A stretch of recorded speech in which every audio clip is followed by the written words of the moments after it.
Nossa origem vem do índio, vem do branco, e assim passará a nos chamar.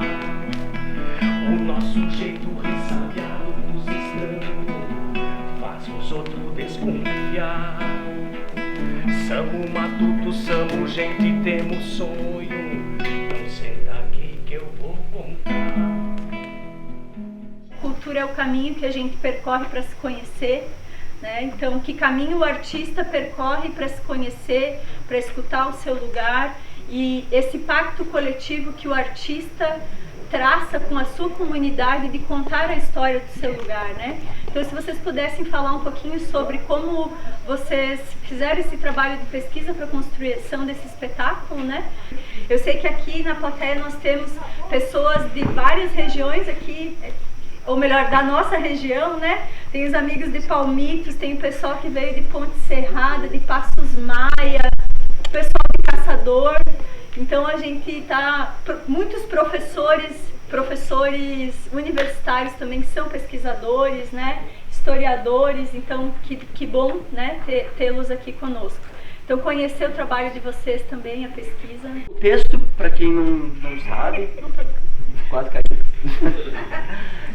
O texto, para quem não sabe, é uma pesquisa de nós três, mas o cerne, o coração do texto veio de uma pesquisa de muito tempo da professora Lu, que é a professora de teatro, a pesquisadora do contestado, a pesquisadora da oralidade.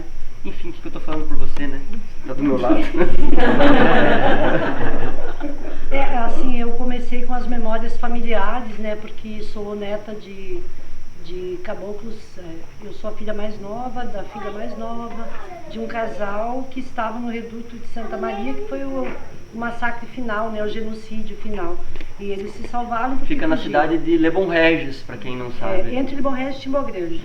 É um vale onde teve o massacre final mesmo, que veio as colunas, né, 4 colunas e exterminou. E o meu avô fugiu pelo mato com a minha avó, ainda muito jovens.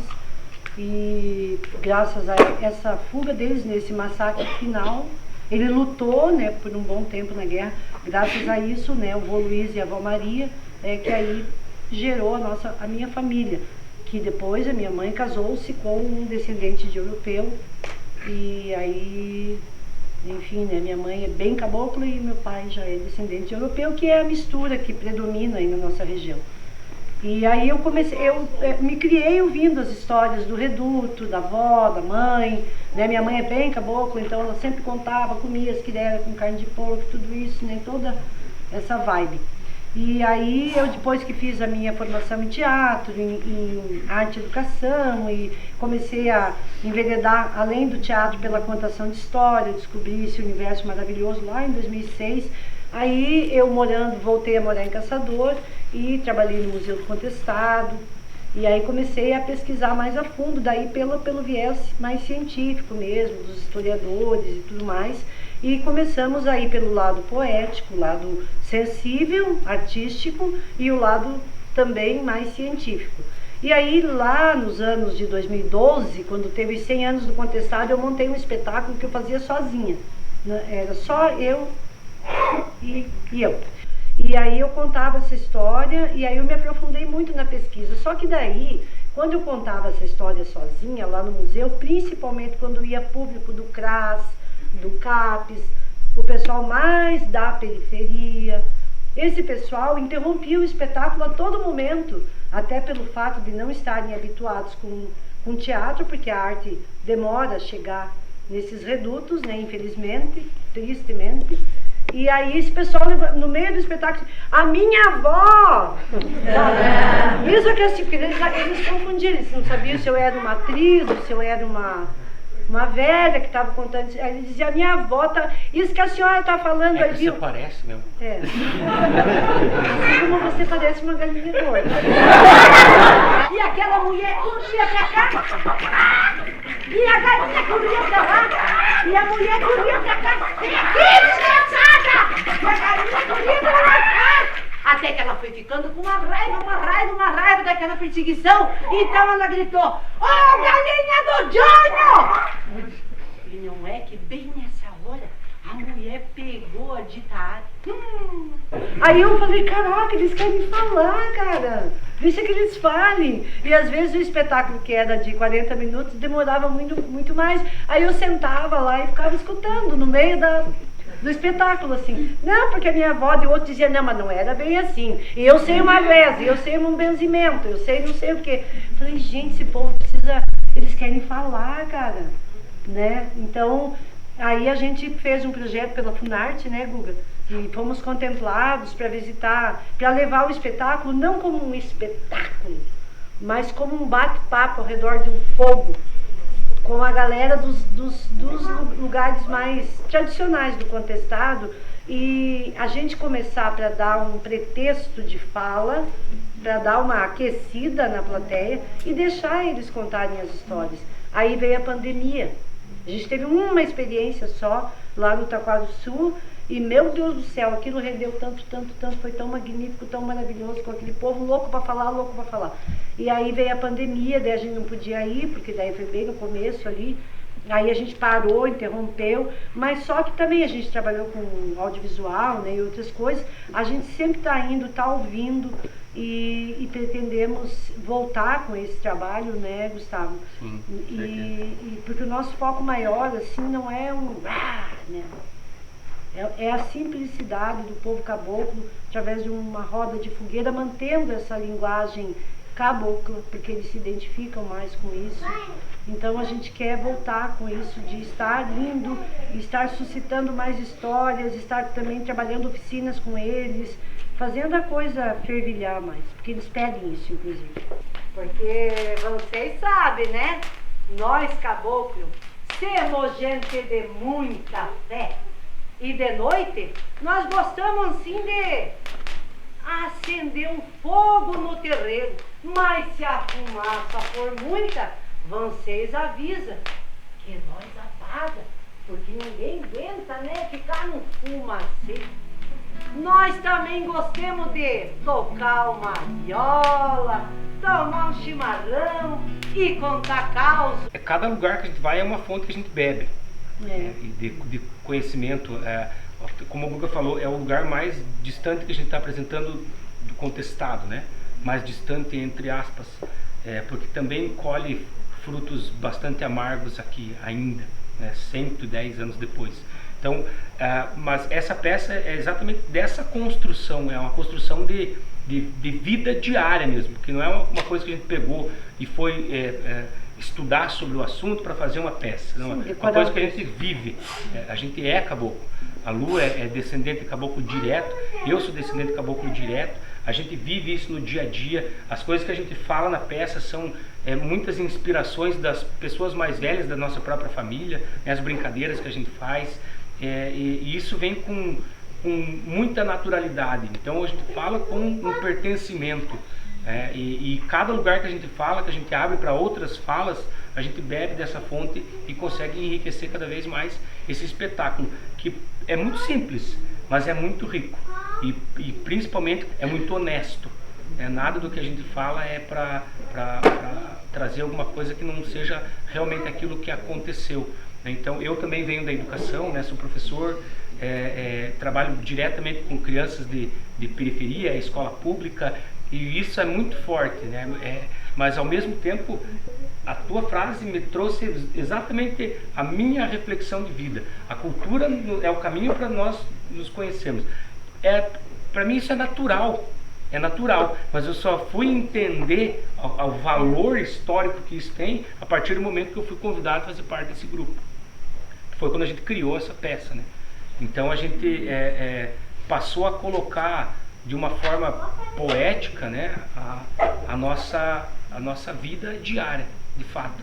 E aí a gente tenta até trazer esses elementos mais atuais, né, de a gente se perceber nas lutas que a gente tem ainda hoje. A questão assim, ó, os caras estão trazendo nordestino para trabalhar aqui em condição escrava, estão trazendo a galera da Bahia para trabalhar aqui em condição escrava. Mas você pega a galera do interior, que é daqui também, dos nossos interiorzão, trabalhando em condição de escravatura mesmo, né? Então o que a gente vai fazer com isso? Por isso da opção da gente colocar no final dessa peça, porque ela de fato, quando a Lu diz assim, que ela acabava ali no Gorrinho de Jaguatirica, ela acabava ali. Mas a gente optou por colocar algo a mais, porque não é só compreender, não é só entender, é levantar e lutar também. Coroné na minha frente, já não canta valentia, já tem fuzil com bala protegendo Zé Maria, já tem fuzil com bala protegendo Zé Maria,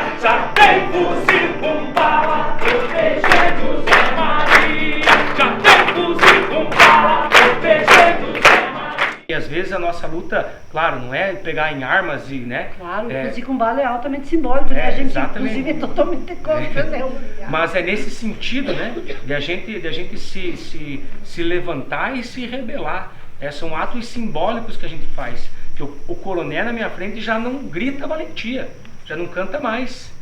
Porque ele tem que entender que aqui ele vai sempre encontrar resistência. Então essa peça é para trazer isso também, é a nossa resistência. É o caboclo resistindo ainda, 110 anos depois, porque nada foi reparado. A violência ainda continua aí, né? Com outros viés, mas ela continua aí ainda. Essa questão do fuzil com bala, né, do pegar em arma para... Se a gente imaginar a situação... Porque ainda tem esse estigma muito grande, que o caboclo era um fanático religioso que por essa fé cega foi bandido, pegou em arma para matar. E isso é bem presente, aonde a gente vai, isso é uma coisa que a gente escuta bastante. E é uma coisa bem comum na história. Mas o caboclo já morava na região do Contestado muito antes da guerra. Tinha uma cultura, tinha uma forma de se organizar na sociedade, tinha uma forma de viver com a floresta, tinha uma forma de interagir. E a partir do momento que aquilo foi tirado, claro, vários elementos religiosos também, mas o Contestado, o pessoal do MST, inclusive eu aprendi muito com eles algumas coisas, que uma das sementes do MST foi no Contestado, porque a luta do Contestado é uma luta de terra, é uma luta sobre a terra, sobre plantar e colher. E sim, se for preciso pegar em arma pra gente, porque tem criança nossa que está morrendo de fome.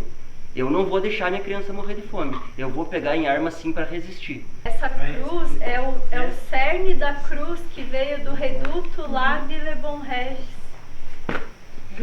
É só verdade. Com madeira de guamirim, né? Só um comentário, assim, porque a gente tá aqui todo dia, né? Mas para perceber como a gente vive isso também, né? E como aqui na nossa região também se contam muito essas histórias sobre São João Maria, né? Isso também é muito vivo, né? Porque foi um massacre, né? Foi um massacre.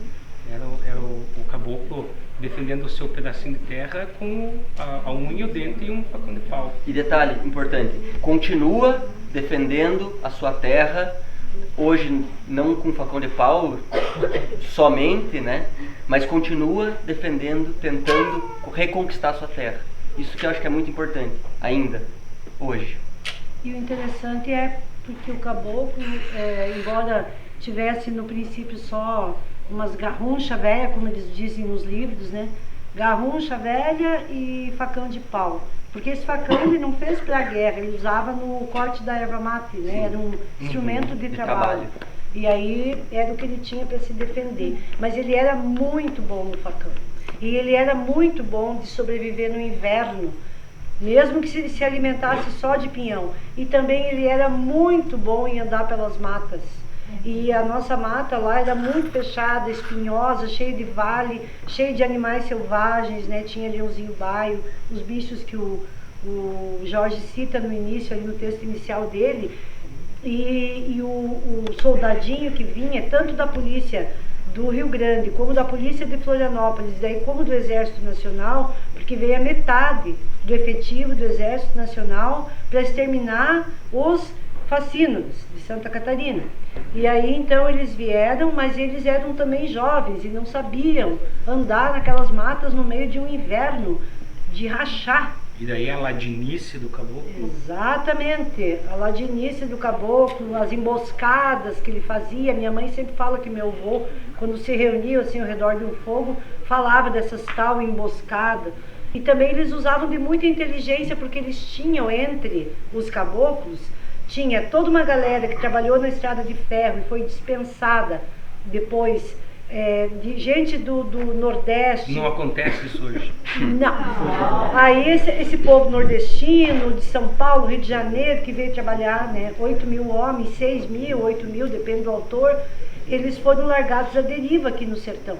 Ninguém pagou a passagem de volta como foi permitido e muitos não receberam nenhum salário. E muitos foram assassinados e serviram para colocar embaixo dos trilhos para fazer os dormentos. Assim embaixo, né, para daí equilibrar a estrada ali. E aí, isso quem fala é o próprio engenheiro, né, o Aquiles Stengel. E aí o que acontece? Essa gente toda, sozinha, abandonada, expulsa da terra, tinha quem para recorrer? A fé no João Maria e depois o Zé Maria, que veio, que também era curandeiro, mas não tanto, não tinha aura de santo, ele era mais guerreiro mesmo, que organizou esse povo. Mas ninguém queria brigar. Eles foram para o Irani para fazer uma cidade santa. E aí Curitiba mandou lá o João Goberto com a polícia de Curitiba para acabar com eles ali, e ali começou tudo, né? Ensinando a vida e um jeito de ser, falou João Maria no meio de nós. É pena nem todos ouviram sua voz.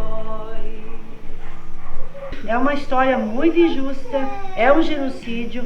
Existia todo o interesse do branqueamento de Santa Catarina, então vamos matar esses pardos, que a boa parte dos caboclos eram pardos.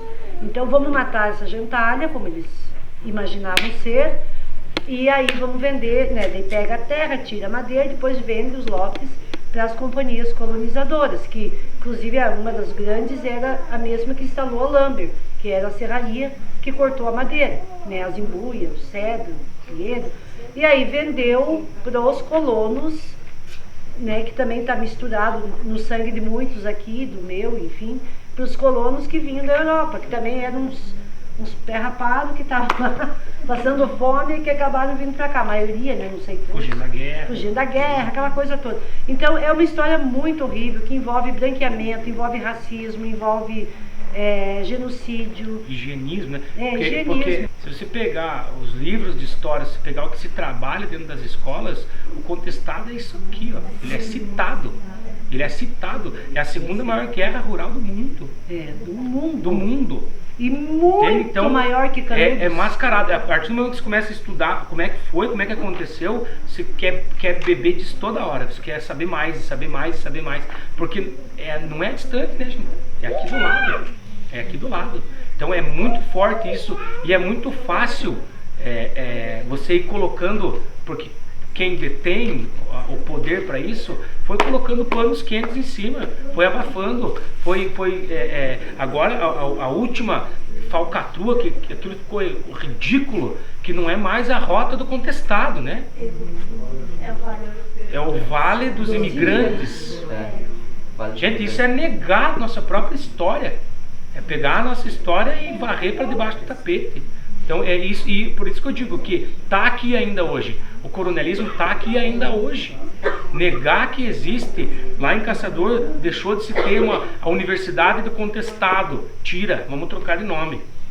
Chega de contestado, o contestado já passou o escambau. Essa é a diferença de pegar o contestado, por exemplo, de uma guerra farroupilha, que foi, assim, da elite.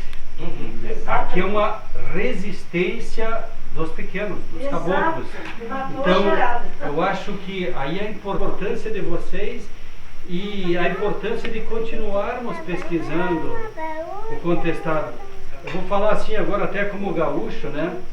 A gente saber o que da guerra do contestado também os maragatos tiveram ali nas histórias, trazendo a sua parcela, e aonde foi transformado em guerra foi mais uma vez aí a presença dos maragatos, né? Que eram quem?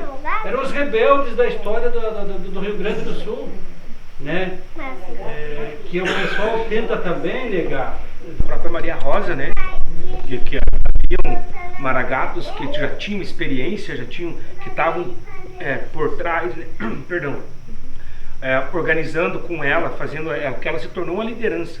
15 anos. Ela se tornou a testa, né, com 15 anos de idade. Mas tinha alguém que estava auxiliando ela e dando o norte para também. É isso que, né, acontece na grande maioria das lideranças icônicas. Não é uma cabeça que pensa sozinha, né? Ela representa. Então a Maria Rosa também veio nesse sentido. E vem inclusive a presença da mulher aí, né? de Maragatos De uma menina, aliás. Uma menina de menos de 15 anos. Então, mas assim, além das lideranças caboclas, que no início eram as virgens e tal, monge, virgem, era mais religiosa, quando a coisa ficou mais lideranças de combate, teve muito apoio de antigos federalistas e maragatos, teve até pessoas que fugiram da revolta da Armada. O Venuto Baiano, por exemplo, era pernambucano e veio e lutou, era um dos líderes. Então teve muita... o próprio José Maria, que vem com os 12 pares de França. Então assim, teve muito. E essas do Rio Grande, eles acabaram se refugiando nos nossos sertões e ajudaram nessa coisa. A degola, por exemplo, que eles também degolavam, veio do Rio Grande. Então teve muito esse apoio. Então não era só os caboclos e os que ficaram da Estrada de Ferro. Tinha também ajuda dessa galera, um que veio com a revolta da Armada, outro que veio do Rio Grande, que se tornaram grandes líderes, né? E trouxeram assim, instrumentos de guerra, modos, estratégias de guerra. Então foi 4 anos, né, gente? Foi uma resistência de 4 anos. Então... Caçador é a maior cidade do Contestado, né? Tem 70 mil pessoas. E a maior herança que Caçador recebeu do Contestado foram os sem terra. Caçador é uma cidade extremamente periférica que os sem teto do Contestado foram se abrigando ali, né? Um amigo meu usou um termo esses dias que eu não gosto muito, mas que se aplica bem, que 20% dos caboclos foram mortos na guerra, então sobrou bastante gente aí. E depois da guerra, essas pessoas acabaram se tornando um tipo de mendigo rural. Foi esse o termo que ele usou. Os caboclos do Contestado durante décadas, dos anos 20, 30, 40, até hoje em dia, foram um tipo de mendigo rural. Aí, como Caçador é uma cidade muito industrial e precisava de mão de obra barata, Caçador acabou brigando essas pessoas ali, né? Primeiro em condição precária, às margens do rio. Aí hoje em dia Caçador tem bairros inteiros que foram feitos para abrigar os sem teto no Contestado. Aí eu faço movimento social, trabalho social em Caçador, e é uma coisa muito difícil os jovens, as crianças de periferia de Caçador se identificarem com a história do Contestado. É muito raro, tipo, eu sou caboclinho. Ninguém abraça essa ideia, eu sou caboclinho.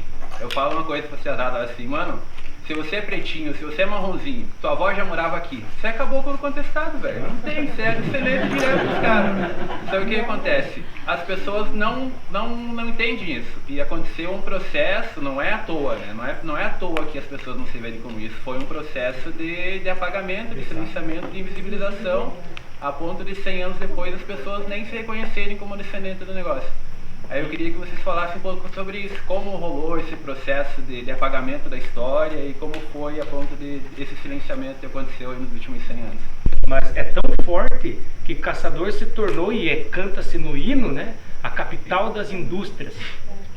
As indústrias que colocavam os caras lá escravizando lá dentro, pagando salário, né, do sol a sol, pagando salário que mal dava para comer.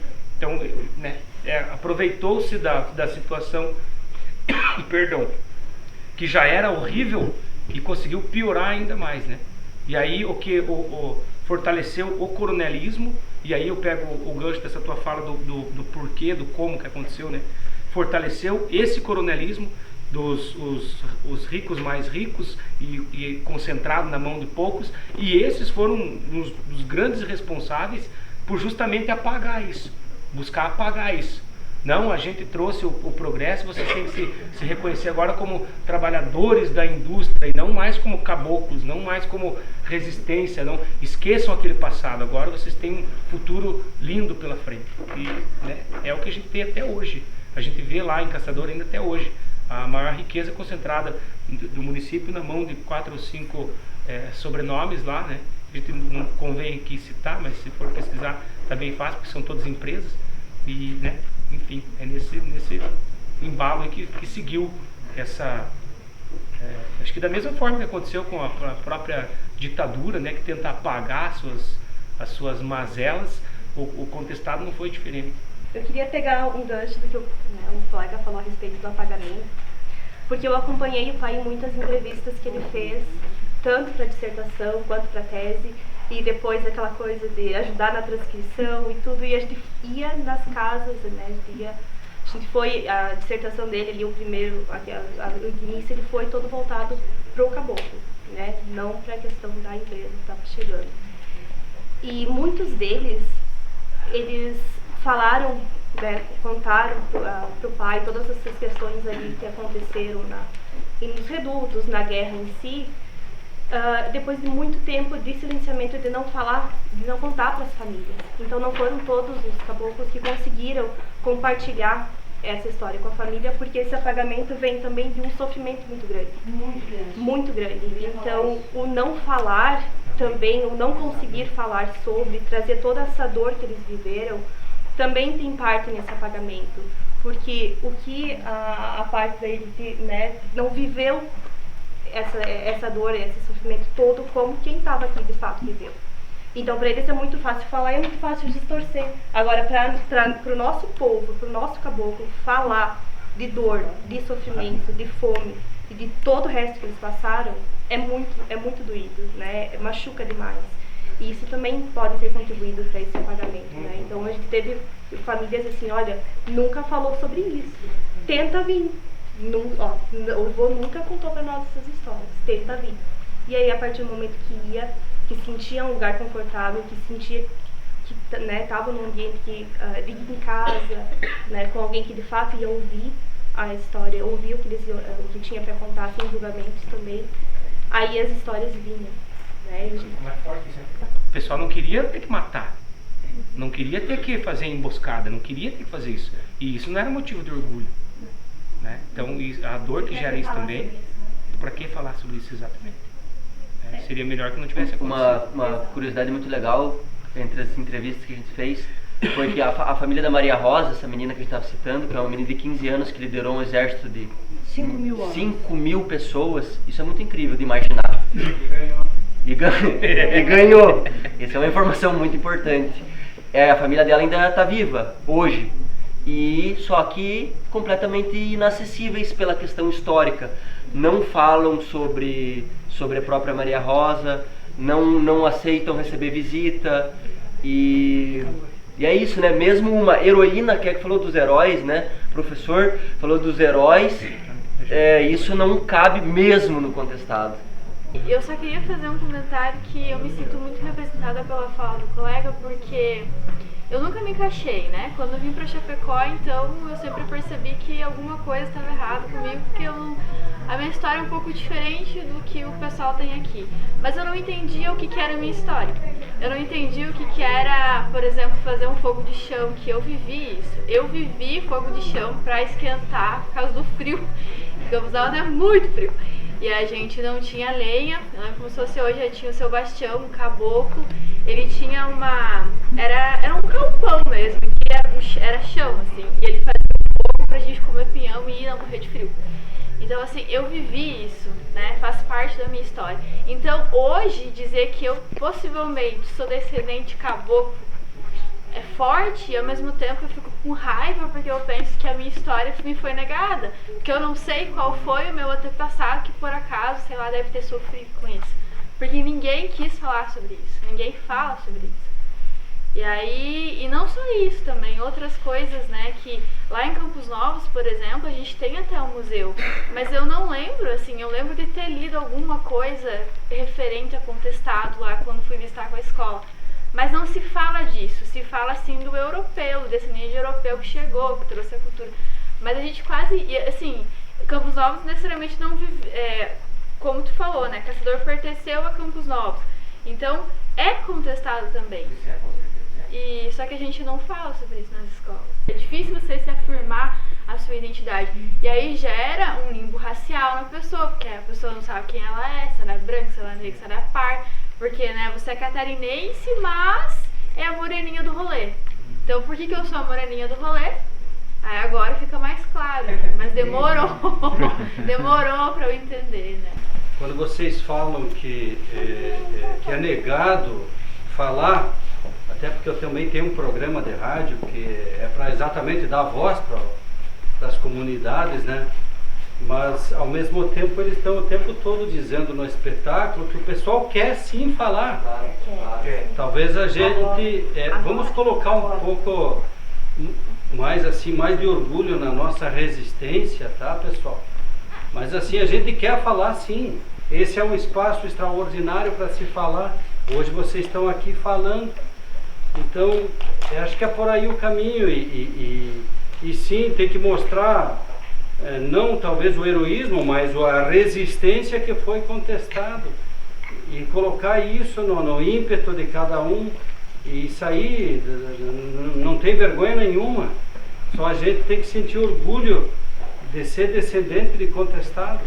Quem negou durante muito tempo foi quem tinha o poder de negar, né? Mas depois que começou justamente a questão das pesquisas em universidades, as pesquisas históricas, a literatura sobre isso, aí sim foi começado a se dar voz para as pessoas. E aí vem a cultura, vem a pesquisa, vem, né, a produção literária, vem o professor Delmir, o professor Nilson Fraga, Nilson Tomé, né, o professor Paulo Pinheiro Machado, enfim, o Romário Borelli, Vicente Teles, né? Então, que vem dando vida, Só para dar os créditos, né, da nossa peça. Algumas músicas são do Jorge e algumas músicas são do Romário José Borelli, que também é um grande estudioso, fez parte do Teatro Arena na época da ditadura, trabalhou com Augusto Boal, trabalhou com Lima Duarte e Chico Buarque, e algumas músicas são dessa figura que a gente teve o prazer de trabalhar junto. Eu queria saber se esse segundo nome Maria é uma grande coincidência os 2 ou 3 monges terem como João Maria, José Maria. É uma grande coincidência ou seria uma homenagem, um significado por trás disso? O primeiro, João Maria de Agostini, que veio da Itália, esse tem um registro dele, da chegada dele no Brasil. Se eu não me engano, eu acho que é 1860, por aí, que era o seguidor de Santo Antão, o santo do deserto. Ele usava tipo uma túnica e era diferente dessa roupa ali. E esse era o João Maria de Agostini. Dizem, o nome desse era Anastas Marcaf. Esse também tem uma história, um paradeiro. Uns dizem que ele se criou em Buenos Aires. Ele também tinha um sotaque meio estranho, diz o povo. Carregava com ele uma barraquinha de pano, porque ele não aceitava de dormir na casa de ninguém. E essa barraquinha ele armava sempre do lado de uma fonte d'água, que depois ele abençoava e diz que a água ficava santa. Servia para batizar as crianças e curar as doenças. O primeiro usou o nome João Maria e o segundo, eles todos eram com a barba muito parecidos, assim, no andarilho, cajado, barba, rezador, benzedor. E muita gente pensava que o segundo, eu acho que o próprio povo começou a chamar de João Maria, porque já tinha vindo um João Maria. Então, assim, voltou João Maria. E o Zé Maria, ele aproveitou da fama, né, porque monge João Maria virou tipo um ser místico, independente do corpo das pessoas. E ele daí se dizia irmão do João Maria, e se dizia José Maria, que ele era irmão. Mas realmente a origem do nome... A origem, por que o primeiro escolheu João Maria? É uma boa pergunta. Né? Só se era João Maria, quem sabe? A crença João Maria de Agostini. E o vínculo com o nome que ele é considerado santo pela comunidade cabocla, né? Sim. Ele não é um santo reconhecido pela igreja. Mas a igreja respeita. Mas ele é um santo. Até os centros de Umbanda respeitam e colocam a imagem de João Maria. Isso é bem interessante. São João Maria. São João Maria. Sim. Exatamente, São João Maria. O nosso povo se refere mais a esse mesmo, que é o sentadinho. Essa imagem aqui, que era muito comum na casa, né? A clássica imagem do João Maria de Jesus, né? O primeiro era João Maria de Agostini e esse é o João Maria de Jesus, e o segundo daí usou o nome de José Maria. Vale a gente falar também do documentário da Márcia Paraíso, maravilha do século. Ela fez um trabalho de pesquisa documental bem importante, né, sobre a história do São João Maria. Era completamente desnecessário fazer aquele genocídio, porque eles só estavam tentando defender a casa deles. E é importante a gente aprender isso, porque pra gente aprender que o genocídio nem deveria existir, as pessoas nem deveriam praticar isso, por tirar a vida das pessoas. As pessoas de qualquer maneira ainda têm uma família que vai sofrer. E a gente é bom a gente aprender também para saber as idiotices que o ser humano faz. Muito obrigada, Pietro. Muito obrigado. Fechou com chave de ouro. Vou pra cidade santa junto com José Maria. Vou pra cidade santa junto com José Maria. A semente vira planta, como a noite vira dia.